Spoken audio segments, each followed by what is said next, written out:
mais um vídeo aqui do canal. Feliz 2025, tudo de bom pra vocês. Como foi, gente, a virada de ano de vocês? Tô por aqui, ó, com esse objetivo aqui do ano.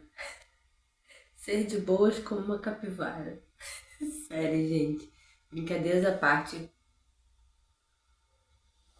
Tá super cedo, gente, só na base de um cafezinho. Essa época de férias escolares, eu deixo o Enzo mais à vontade e fico também, né, mais à vontade aproveitando minhas férias das faculdades. Para quem não sabe, eu acho que eu cheguei a comentar que esse ano eu vou, além da teologia, eu vou iniciar ciências da religião. Futuramente, né, terminando a teologia, ano que vem já, gente, eu acabo e vou iniciar a pós-graduação em psicanálise. E eu queria muito conversar com vocês. Repararam aqui, né, no cenário novo? Eu fiz essa pintura, gente, na parede. Fiz tudo isso aqui. Montei esse espaço, né, para estudo, para fazer devocional. E quero muito trazer novidades pro canal. Eu nunca gostei de ser uma pessoa que só grava por gravar. Uma pessoa fútil, sabe? Desde o começo, quando eu tive o meu outro canal que foi hackeado, né, que já era monetizado e tal, na época que eu explodi mesmo, antes de pandemia, de 2018 até 2022, 21, 22 mais ou menos, foi a época, foi até 2022, foi a época que eu explodi, assim, sabe? Instagram, parceria, tudo. O meu foco sempre foi o público feminino da minha classe social, sabe? Que não tinha muitas condições de ter coisas caríssimas, principalmente na época da pandemia, que foi aquele boom de todo mundo que era famoso, não podia sair de casa e ficavam mostrando produtos muito caros. E aí eu acabei viralizando com aquela esponjinha. Vocês lembram, gente, que sumiu do mapa? Uma esponjinha que o pessoal usava para lavar o rosto com aplicativo. E eu comprei uma de R$ 20 na época no Mercadão e fez um sucesso, assim, sabe? E fazia a mesma função, gente. Óbvio, não era daquela marca, não fazia aqueles níveis, mas era para lavar o rosto, sabe? Então, eu sempre gostei de agregar valores, sabe, para vocês.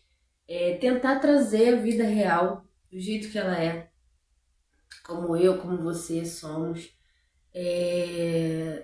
com mais leveza, sabe?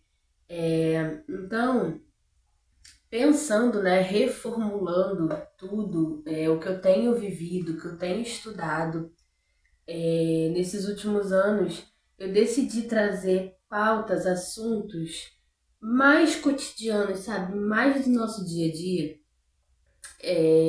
sobre saúde mental, sobre fé, né? Eu sou cristã, porém eu sou uma pessoa que respeito todas as religiões.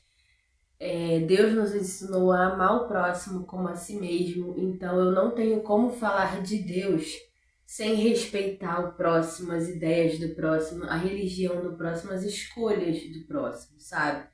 Então eu sempre gosto de falar, eu não sou evangélica, eu não sou crente, eu sou cristã, eu sigo a Cristo e eu procuro levar muito à risca a palavra dele, sabe? E uma dessas coisas é o respeito pelo próximo, né? Então, eu dou total liberdade para vocês falarem, até porque eu estudo, gente. As pessoas acham que a gente vai estudar teologia, a gente só vai ler a Bíblia. E não tem nada, gente, ó. Tá aí uma coisa que a gente passa muito rápida pela Bíblia. Nós passamos, principalmente no primeiro período, por diversas religiões. A gente precisa. Eu sempre falo que para a gente poder respeitar mais o próximo, a gente precisa aprender sobre ele. Para você entender, né, o que você pode estar machucando alguém, que você pode magoar aquela pessoa. Então é essencial você saber, né? Você conhecer. Sabedoria nunca é demais, gente. Sabedoria é uma coisa que vai com a gente pro caixão. Ninguém vai tirar da gente. Então eu tenho pedido muito a Deus durante essa virada de ano. Eu decidi que esse ano passado eu já tinha tomado uma decisão que eu ia começar mudanças na minha vida. E assim, graças a Deus, tudo que eu escrevi eu consegui até mais. E esse ano também eu entreguei nas mãos de Deus. E ele me orientou que eu fosse sábia para poder levar um pouco mais de conhecimento para as pessoas sobre fé, religião, saúde mental.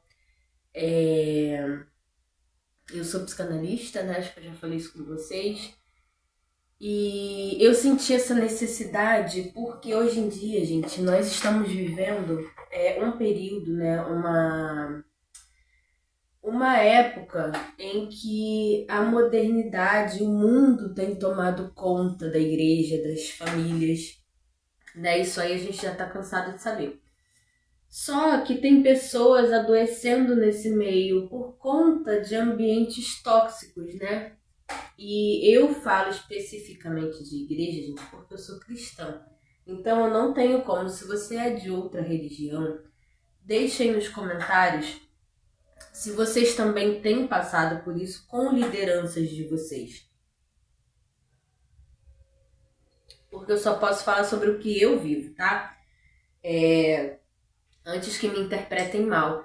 A gente só pode falar, explicar, ensinar sobre aquilo que a gente vive, né?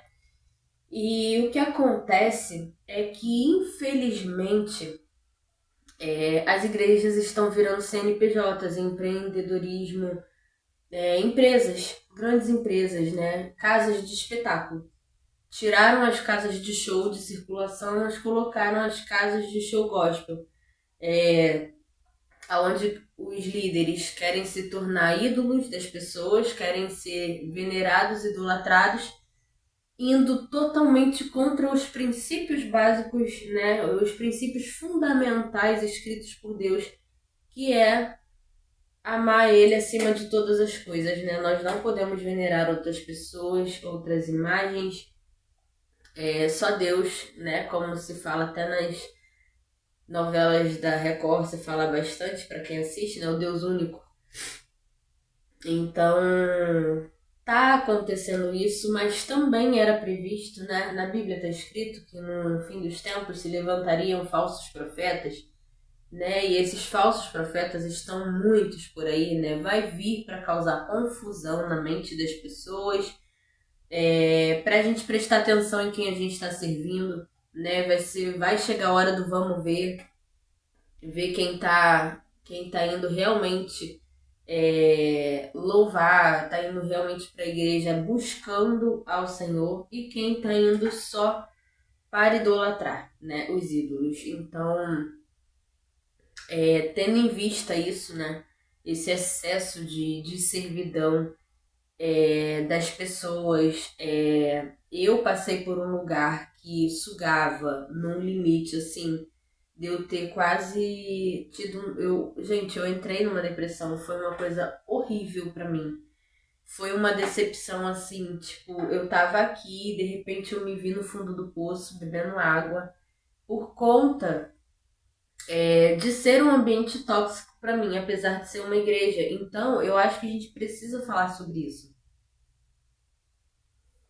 Porque existem esses ambientes, existem famílias tóxicas, relacionamentos tóxicos, sejam eles de amizade, de namoro, casamento, filhos, pais, né, narcisistas.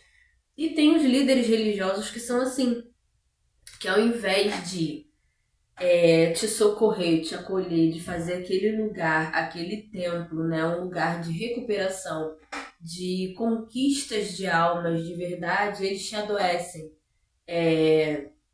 E muitas pessoas acabam desenvolvendo traumas, frustrações, problemas graves, sabe, mentais, por conta desses excessos, sabe? Como já diz o ditado, né? Todo excesso esconde uma falta. Então, se tá tendo excesso de sobrecarga mental nesses lugares, é porque tá tendo falta da palavra de Deus, falta de orientação, falta de acolhimento. E eu acho que no mínimo uma pessoa para assumir um cargo de liderança, ser um pastor, alguém que vai ensinar, que vai levar a palavra para outras pessoas, no mínimo ela tem que ter um pouco de instrução sobre a vida humana, sobre lidar com o próximo, sobre relacionamento e desenvolvimento humano, né? Para ter essa noção, né? Porque se vocês pararem para pensar, é uma coisa que muita gente esquece, né? As pessoas procuram às vezes os melhores LEDs, as melhores, né? As fachadas mais bonitas, mas esquecem que Jesus, ele não pegava avião para pregar, ele não fazia pregação em cruzeiro, ele não arrecadava dinheiro das pessoas para colocar as melhores túnicas. Ele evangelizava nas casas mais humildes, que eram as que recebiam ele de todo o coração e abriam as portas. E ali estava a bênção, porque quando várias vezes na Bíblia fala, né, quando você tem humildade de se humilhar para Deus e se colocar, se diminuir para ele te preencher, né? Você se diminui como ser humano, você diminui seu ego, você diminui suas vontades para que ele faça, para que ele sobressaia sobre a sua vida. Você tá com a bênção, sabe? E era o que Jesus fazia o tempo inteiro. Ele era o filho do homem, né? E com toda a sua humildade, ele mesmo fala que ele não veio para ser servido, mas sim para servir, né? Melhor aquele que serve do que aquele que é servido, né? Porque o serviço agrada aos olhos de Deus, né? Quando a gente está servindo com amor, quando a gente está servindo a nossa família, a nossa comunidade, as pessoas, a gente está agradando os olhos de Deus. Então, eu acho muito importante levar a saúde mental para esse meio religioso, sabe? Para esse meio da fé. Porque a fé, ela cura, a fé, ela transforma, né? Mas o excesso de religiosidade também destrói a nossa saúde, a nossa mente, né? O nosso corpo físico. Porque uma mente doente, o corpo adoece junto.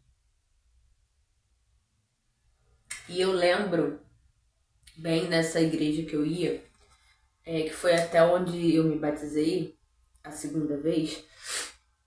Eu posso até explicar para vocês por que eu fiz um segundo batismo.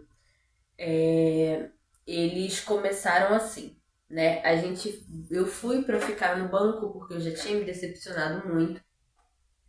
Mas aí começa, né, aquele blá blá blá, que você tem que servir, que senão você não presta, que não sei o quê, porque Deus se desagrada, que você é acomodado. E aí aquilo começou a me incomodar, eu falei, não, eu vou. Só que na verdade Deus queria me mostrar coisas mais pra frente, né, que eu não estava vendo, não estava enxergando. E aí comecei o serviço e aí eu fui vendo que toda aquela pompa, aquele luxo, quem sustentava aquilo tudo eram os fiéis. E o líder mesmo tava mais era fazendo cruzeiro com a esposa, viajando, esbanjando horrores, ela fazendo plásticas. E assim, quando eu entrei, antes de eu servir, né? Eu falava, caramba, que lugar legal. No café da tarde, no café das mulheres, olha, o pastor coloca isso tudo pra gente. Que, né, que tudo. Nossa, olha o espaço das crianças. Olha como ele faz com o nosso dinheiro, né? Olha quanta coisa legal que ele faz, né?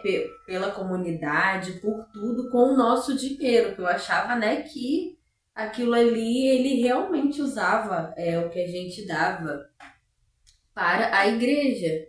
Só que quando eu passei a servir, eu vi que eram as pessoas que serviam que davam tudo, né?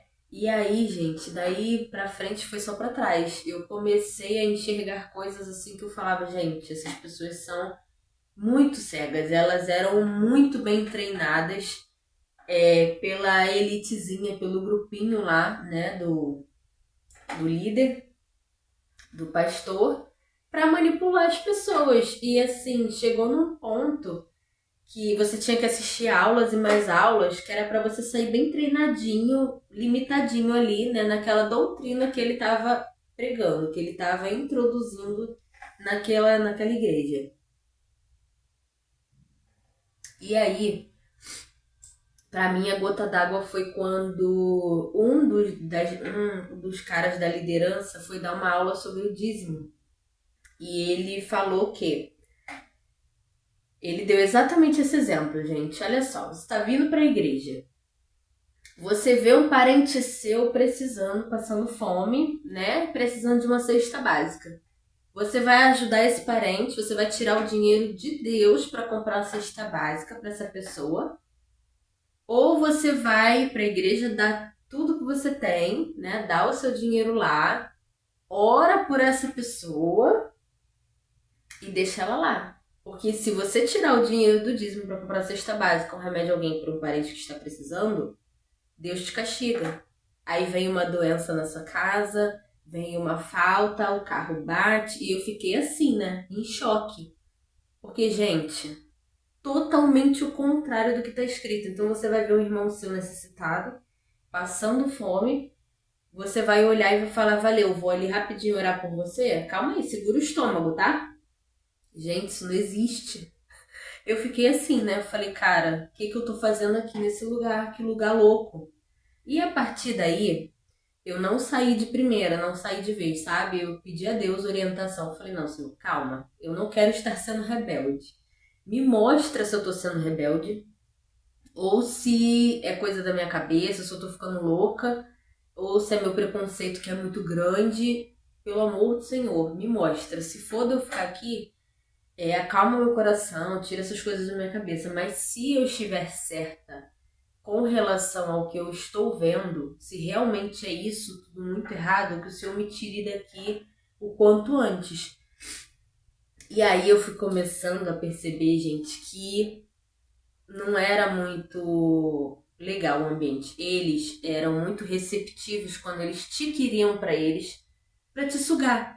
Tanto fisicamente, para você lavar, fazer tudo, porque, gente, era evento a semana inteira.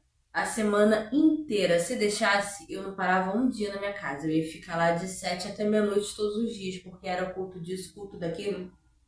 Era café da mulher, café da criança, café não sei o que lá. Era festa disso, festa daquilo.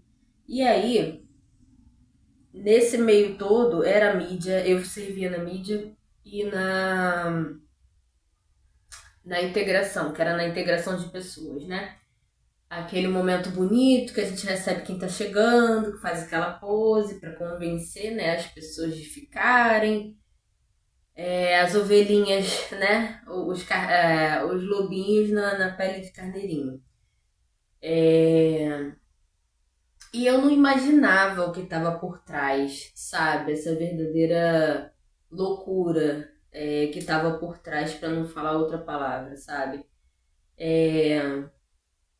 E aí, gente, eu lembro que a minha casa é no alto. A minha casa é no segundo andar e eu tenho um terraço. E o que acontece? As portas aqui são de vidro. Então, se der uma chuva de vento, quando dá chuva assim de janeiro, fevereiro, a água vem. É um lugar que eu não posso fechar, não posso levantar muro, não posso porque tem a casa do vizinho. E se eu levantar, eu vou ficar totalmente estampada, a minha casa vai ficar mais quente do que já é, né? Porque como ela é no alto e não tem nada em volta, o sol bate todinho, fica um air fry. E aí, a parede lateral, quando vem a chuva de vento, ela entra água pela fresta e por baixo. Eu fiz até um batentezinho. E o que acontece? Embaixo não era para ter a casa que tem, sabe? O rapaz, na época que a gente comprou aqui em cima, ele tava endividado, resolveu dividir a casa de baixo para fazer outra casa, então deu merda, assim, sabe? Geral na construção, porque ele resolveu isso de última hora. E aí o pedreiro teve que fazer um encanamento muito pequeno para poder. Um encanamento muito fininho, né? Para poder escoar a água dessa área. E o que acontece, gente, é que chuvas no Rio de Janeiro, no período de dezembro até fevereiro, começo de março, são aquelas pancadas, sabe? Faz muito calor durante o dia e à noite dá aquela pancadona forte que a água não tem cabelo, não tem como você segurar. Então ela vem de uma forma que enche tudo muito rápido, né? Quem mora aqui sabe, quem acompanha o jornal também sabe. Então o que que acontece? Enche. Antes de eu fazer o batente, a água entrava todo dentro de casa. Por 3 anos seguidos eu perdi móveis e várias outras coisas. Minha casa ficava 2 dias alagada para tirar água. Era uma loucura. Então, fiz o batentezinho ali e tal. E aí, foi em 2023? Foi em 2022. 2022, que aí em 2023 eu me batizei. 2022 eu tava lá. Foi isso. 2022 eu tava lá e em junho de 2023 eu me batizei. Foi isso.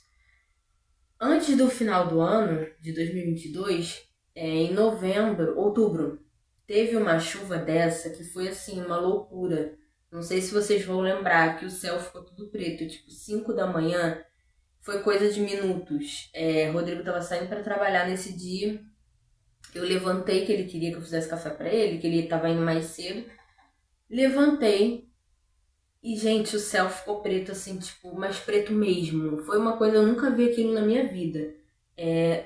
Foi tudo muito rápido. Foi assim, coisa de eu ir no portão levar ele. Quando eu subi, já tava tudo muito, muito, muito preto, assim, muito. Deus chegou a dar medo, parecia que tinha virado noite. E nisso despencou uma chuva que alagou a minha casa toda. Alagou muito. Gente, alagou assim, foi horrível, horrível, sabe? Enzo no sofá. Meu sofá era aqueles reclináveis, então ele encheu a espuma, chupou a água toda. Minha casa ficou com um cheiro de mofo horrível. E aí, o que que acontece? Nesse dia eu estava de serviço na mídia.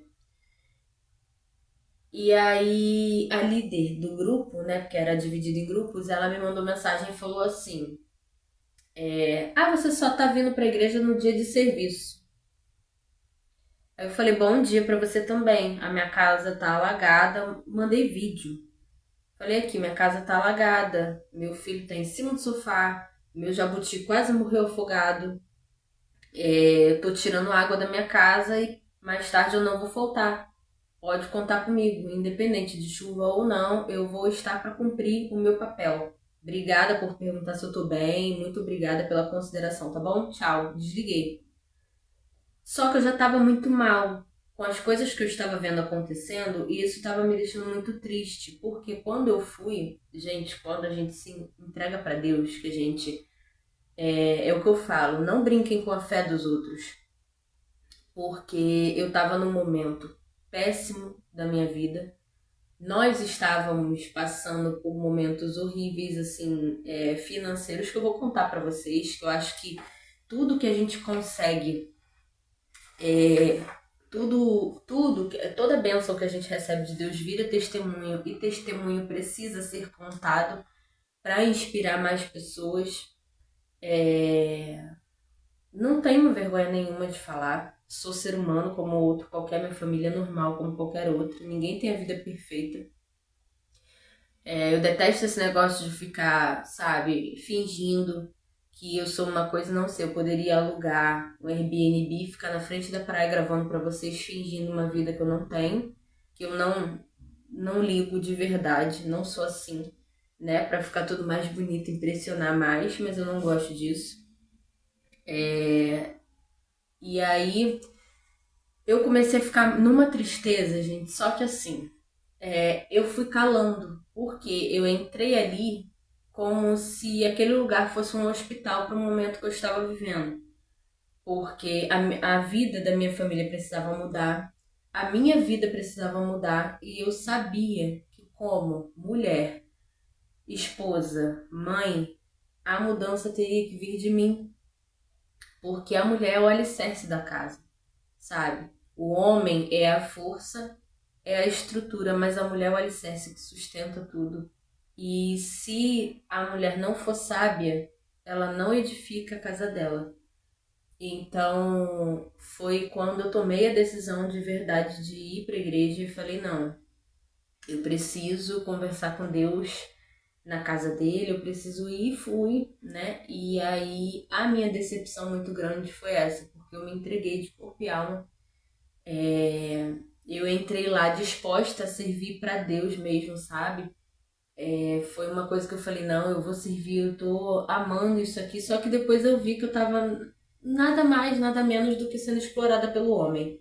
Porque Deus não quer que você largue a sua família, que você perca sua saúde mental, que você perca o seu bem mais precioso, que são os momentos em família para você estar se desdobrando, se distorcendo, para você ajudar pessoas a encherem o bolso com o nome de Deus, né? Porque isso é totalmente errado. E eu só tava fazendo parte daquele circo. E isso acabou comigo, de verdade. Foi assim, uma luta muito grande e que muita gente passa e acontece o que é mais triste, né? Muita gente se afasta de Deus, achando que Deus tem culpa, que Deus é mau, que Deus está castigando. E não é assim. É só culpa do ser humano. Sempre o ser humano. Deus não erra. Deus não perde nada pra gente. Sabe? Ao contrário do que muita gente acha, Deus não castiga. Nós levamos punições pelas nossas escolhas, gente. É consequência, sabe? A gente escolhe um marido ruim, a gente vai sofrer consequência. Não é Deus que tá te castigando com um marido ruim, foi a sua escolha, sabe? Você escolhe não educar o seu filho pro futuro, você escolhe colocar o seu filho numa redoma de vidro, fazer tudo para ele, mimar ele, você vai criar os seus netos, você vai continuar criando seu filho até a vida adulta, você vai sustentar os problemas dele a vida toda. Então, assim, toda escolha tem uma consequência, seja ela boa ou ruim. Não é culpa de Deus. A gente tem que parar de espiritualizar tudo, de tudo culpar, né? É o outro, é macumba, é Deus. E não é. É só a consequência. A gente só recebe o resultado daquilo que a gente fez e ponto. E infelizmente tem gente que às vezes está tão desesperada que quando toma uma decepção dessa, né, quando se depara com uma decepção dessa, ela cai, ela fraqueja na fé, ela volta para o mundo 3 vezes pior do que ela entrou na igreja. Então a gente tem que se atentar nesses tempos para tudo isso que está acontecendo, sabe? E isso é muito tabu, as pessoas não gostam de falar, mas eu sei que muita gente passa por isso. E você não é menos cristão porque você não aceitou esse tipo de submissão, né? A gente cansa de ver por aí lugares que líderes abusam das mulheres, das crianças, que cometem violências. Eu passei por uma situação de abuso e intolerância religiosa na faculdade. Inclusive me decepcionei demais com a faculdade, com a falta de postura deles com relação a isso. Pedi que resolvessem o caso e a única coisa que foi feita é que o rapaz viu que o negócio ficou feio para ele, que eu ia até o fim, querendo justiça. Ele saiu da faculdade e ficou por isso mesmo, não sofreu nenhum tipo de punição, porque para mim isso não é punição. A pessoa saiu daqui, vai entrar em outra faculdade amanhã e fazer novamente com outras mulheres. Então eu fico pensando assim, o cara é casado. Eu penso, nossa, que bosta se esse cara tiver filha e coitada dessa esposa dele. Porque eu imagino a vida que ela vive. E aí, são situações que a gente precisa cuidar, sabe? Então, eu fui muito tocada nesse ponto, sabe? Assim, de quando virou o ano, quando conversei com Deus sobre dar uma reviravolta aqui no canal, sobre trazer assuntos, né, mais da vida, mais tratar mais dores das pessoas, sabe? Coisas que vocês realmente necessitem ouvir, né? Pedir sabedoria, que ele me use como instrumento de luz para vocês, que eu possa levar palavras de conforto, e ser realmente uma luz no fim do túnel na vida de quem assiste, na vida de quem me vê aqui. Sou muito grata por cada um de vocês que tá aqui. Para mim não é número, não me importo com isso. Para mim são seres humanos que estão aqui por algum motivo, né? Sempre recebo comentários bons, carinhosos de vocês e isso me faz continuar, né? Me faz dar força para continuar aqui, para ter recomeçado do zero, né? Um canal. Então é isso, gente. 2025, cara nova, tudo novo. E coloquem também temas que vocês querem que eu fale. Eu vejo muitas mães me mandando mensagem no direct, no Instagram, na caixinha. Pessoas que sofrem relacionamentos narcisistas, abusivos, mães narcisistas, igrejas tóxicas. Gente, tem N problemas que as pessoas estão precisando, né, de ajuda e às vezes não tem com quem conversar. Então, se você não quiser deixar aqui nos comentários para não ser identificado, manda na caixinha de pergunta que eu trago para cá para responder. Vai ser um prazer poder ajudar, tá bom? Contribuir positivamente, agregar valor na vida de vocês de alguma forma. Então é isso, meus amores. Fiquem todos com Deus. Um ótimo ano, um excelente ano. Estamos no comecinho aí. Ainda tem muita vida, muito tempo pela frente pra gente realizar coisas, pra gente sonhar, né? Temos o ano todo aí pela frente juntinhos, muita coisa nova. E é isso, meus amores. Um beijo. Fiquem todos com Deus. Obrigada por tudo. Mais um ano aí, 2025 é nosso. Estaremos juntos. Se Deus quiser, com muito mais pessoas até o final do ano. Tá bom? Até o próximo vídeo. Tchau!